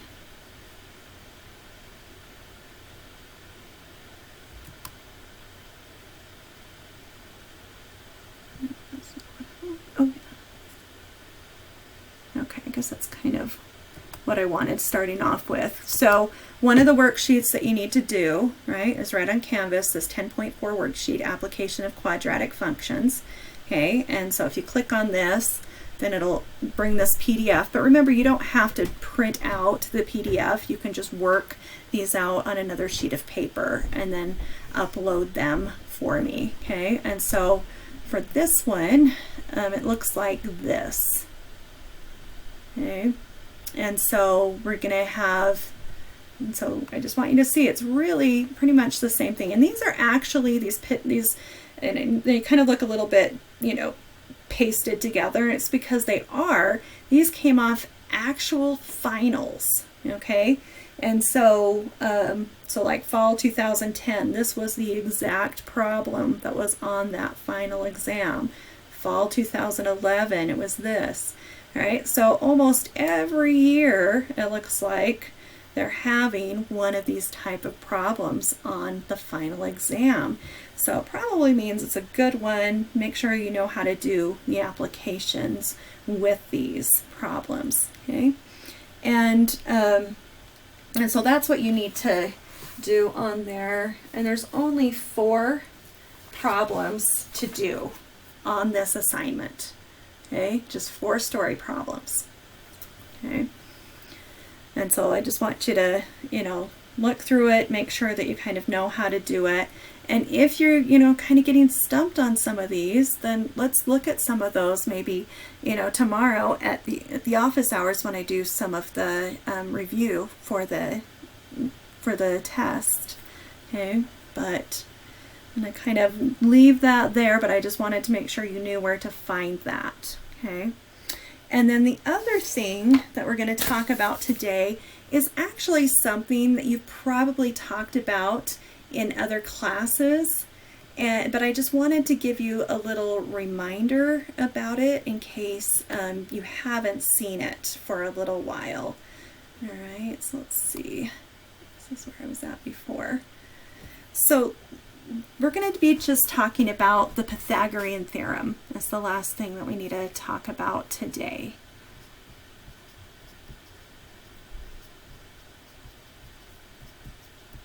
And like I said, some of you have seen this before. If you just barely took 980, You've done this, you know, you did that in 980, but some of you, it may have been a while since you've had math, and so I just wanted to make sure that we went through this really quick, what we do. So the Pythagorean theorem says a squared plus b squared equals c squared, and Pythagorean theorem only works with right triangles, right? Meaning one of the angles has to be a 90-degree angle. The a and the b represents legs, okay, so we call them the legs, right, of the, oops, next word, the legs of the triangle, right, and those are the two that connect that 90-degree angle together. The other side, the side C, whoops, I thought I said c squared. The other side is C, it's the longest side, and we call it the hypotenuse. Okay. And so really on these, we're just given different lengths for A, B, or C. We're given 2 of the 3, and then we're just asked to find the other length of the other side. Okay, so let's do a couple of examples using the Pythagorean theorem so you can see how this works. Let's see. Let me put that.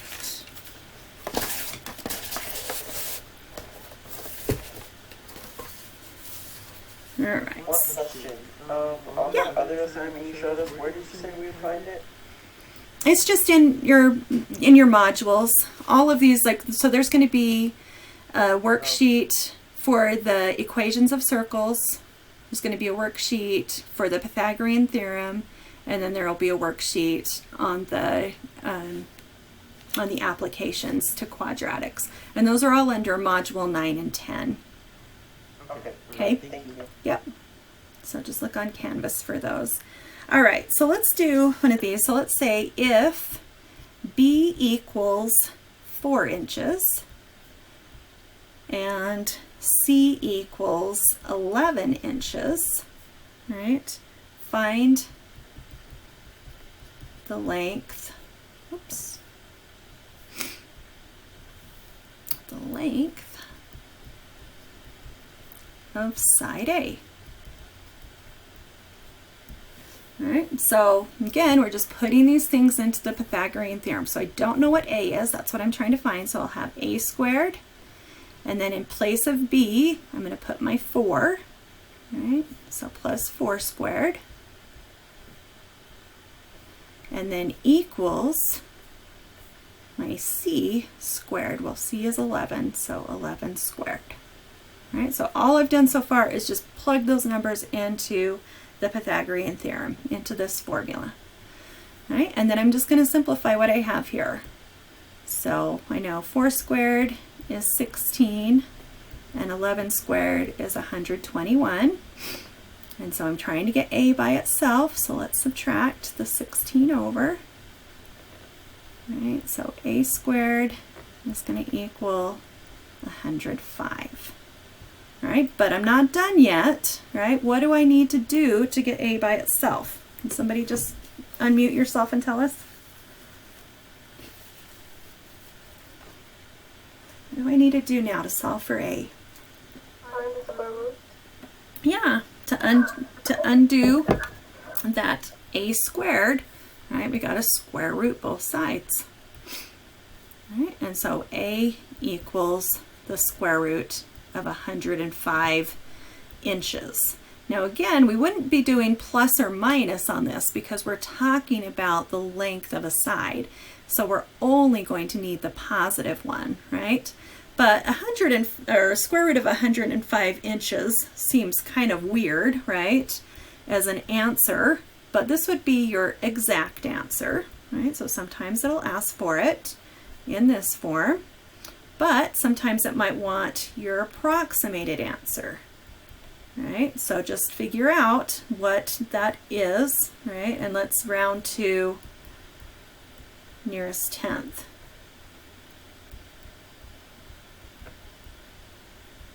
All right, so if we want an approximated answer rounded to the nearest tenth, you just need to figure out what's the square root of 105.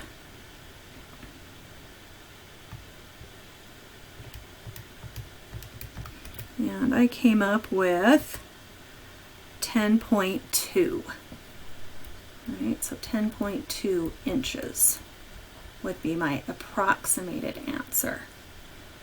All right, so even though this is an exact answer, it's not very helpful if we're trying to do like some kind of project or something like that where we need, you know, like wood or something like that. You're not going to go to Home Depot and be, I need a square root of 105 inches of this wood. All right, that just wouldn't, people would be like, what? You crazy? What are you doing?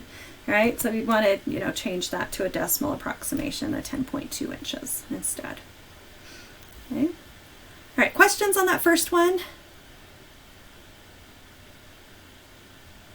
How many by raise of hands have seen this Pythagorean theorem, kind of remember it?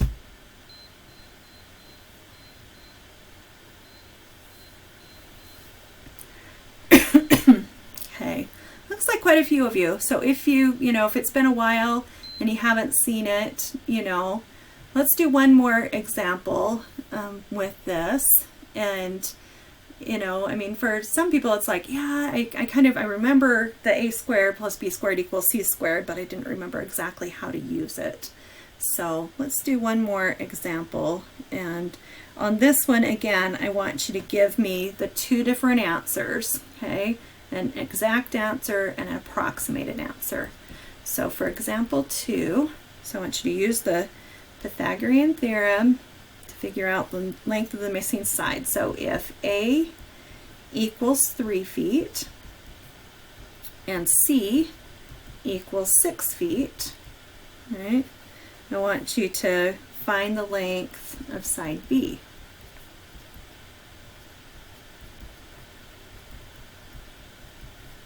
And make sure you're remembering to put your labels, right? This was in inches in example 1. Example 2 is in feet, right? So make sure you're remembering your labels on that. Okay, so I want you to find the exact answer and you approximate to the nearest tenth.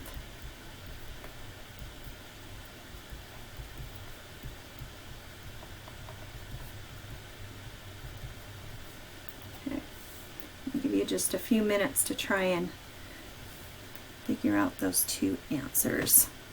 When you have your answers, if you'll just raise your hand and keep it up so I can just kind of see when people are getting done, that will really help me.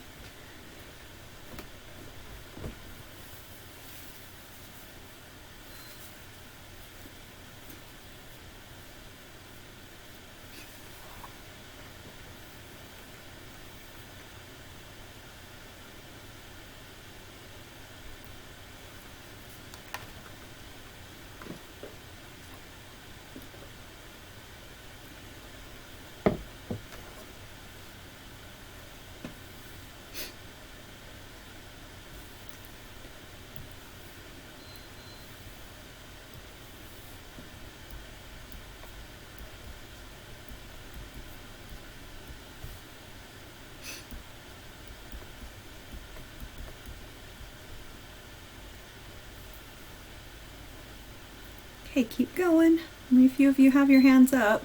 Remember, when you're done, just raise that hand for me so I can see that you're getting there.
Okay, let's start going through this together.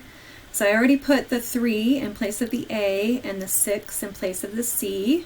So 3 squared is 9 and 6 squared is 36. So I'm trying to solve for B. So from there I need to subtract 9 over, right, which is going to give me B squared equals 27. And then again, to be able to solve for B, right, undoing squaring something, you take the square root, right, to undo that. And then the square root and the square, right, undo each other. And then we also need to take the square root of the other side. So then we're left with B equals the square root of 27. Now, if you left your answer like that, I want you to look at it a little bit closer because you need to make sure that it's simplified completely. So remember, 27 breaks down to be 3 times 9, and then 9 breaks down to be 3 times 3. So I can see that there's a pair of 3's, right? 3 gets to come out and a 3 is still left inside. So for my exact answer, right, I'll have 3 square root of 3. And again, I want to make sure I'm putting my label on their feet. Right? So this is my exact answer. Right? And then for the one approximated, I just need to do that square root of 27 in your calculator, or you can put 3 square root of 3. Right? Either way, you'll get the same thing, and it should be about 5.2. Right, so 5.2 feet is your approximate. Okay. Any questions on how I got those? Not everybody put their hands up, but maybe you were just kind of not sure, or maybe some of you got to that square root of 27 and wasn't sure if you could go further than that or what you needed to do. Right, so just remember to break that down and then see if there's anything that can come out of that square root like we talked about in Module 9. That has to happen. And then make sure that you're rounding to the correct place value, right? So look for that always on your assignments and on the test coming up especially. Are these going to be on the final? The Pythagorean Theorem? Yes. I would venture to say yes. Okay. Yep. So on this next test and the final exam. Okay, make sure you know how to do that. But again, remember on the final exam, remember you don't have to memorize all these different formulas and stuff because you will be able to use your notes. Okay. However, I'm gonna, when we kind of do a review for the final exam, I'm gonna have you guys kind of put together kind of a note card, but it might be like on a, just a sheet of paper. Keep all of your formulas all together, so that it's easier to find. Like, you want to work smart when you have this, 2-hour time limit, and really be organized to be able to make sure that you'll be able to get it done within those 2 hours. Okay, but I'll give you some hints and we'll talk about some of those things when we review for the final. Is the final going to be on everything we learned? It is. Yep, it is comprehensive. All math finals at Slick are comprehensive. How many questions was it again? On the final? Yeah. There are, and they're still trying to decide between a few on there, but no more than 25. Okay. So. Real quick, today quiz 10 is due, and 10-2 and 10-3, is that right? I feel like there's been so many changes on due dates. Yeah, and I'm going to send you guys out a little note. I mean, it'll be open for longer than that. That's just to kind of keep you guys on track and stuff. So if you don't get it done by today, it'll be open for you to finish, and you won't get like any late penalties. But so if you need to take, a couple more days to get those done, that's just fine. Okay. Good. Yeah, and I will send you out, guys, and look for an announcement from me today, and I'll update everything on when things are due, just to make sure everybody's clear on what needs to be due when. Okay? Because, yeah, I know it's kind of crazy with everything going on, and feels weird not being able to see you guys in class and stuff, but yeah, look for that for me. Thank you. Yep. Okay, any other questions?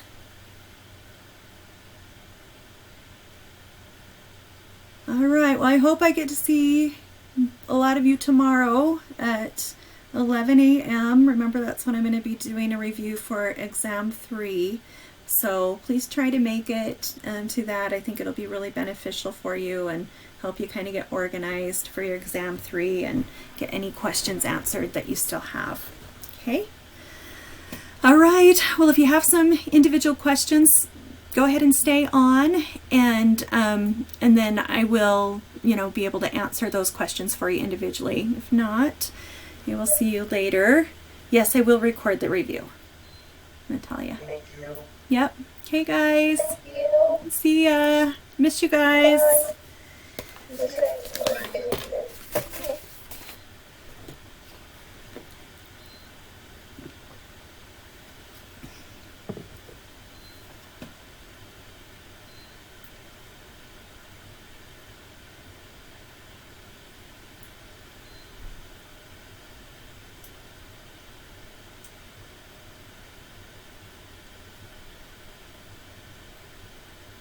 All right, do some of you have some individual questions? No? Okay. Everybody.